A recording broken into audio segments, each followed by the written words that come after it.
Often do, I'm afraid. I got distracted talking to people, so I am up here a little bit late. But regardless, I am glad to see you. I am glad to know that Jackson Heights Standard Time is once again a reliable thing, thanks to the benefactor who provided us with a new clock.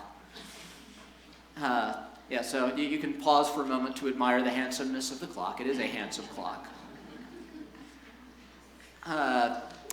But once we're through with that, it's time for us to turn our attention to 2 Corinthians. Before we do, Bradley, would you mind leading us in prayer?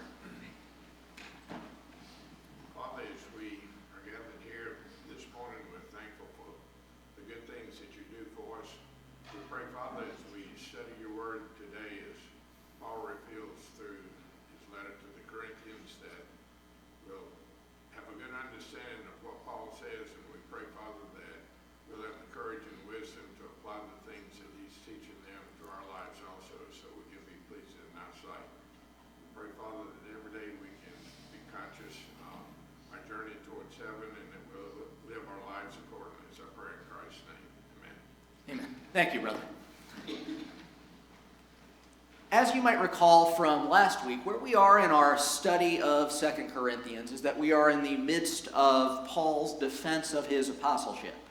In fact, if you look, this makes up about half the book, and it's one of the interesting features of 2 Corinthians, because we would normally think of a book of the Bible as just being filled with all this instruction, that Paul is just telling the Corinthians, do this and do this and do this. But really, that's not the way it is at all. That if you look, there is very little in the way of instruction in 2 Corinthians. That in fact, what Paul is doing is he look at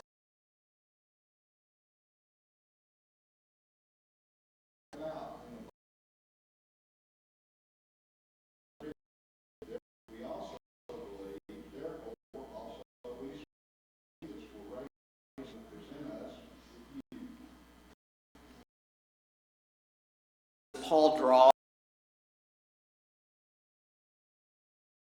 of clay is, and why is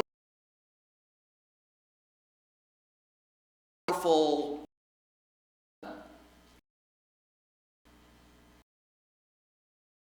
and indeed glorifies him and studies with them and says, here's what the Bible says about salvation. Come away from that experience feeling like I added anything meaningful. Because you hear about bell curves, right, sometimes? In my experience, trying to teach somebody the truth is like a V curve.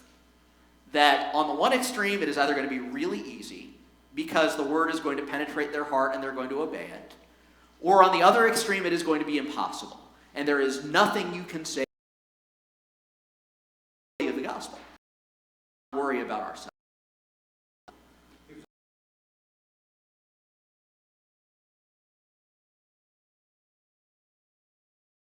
I have absolute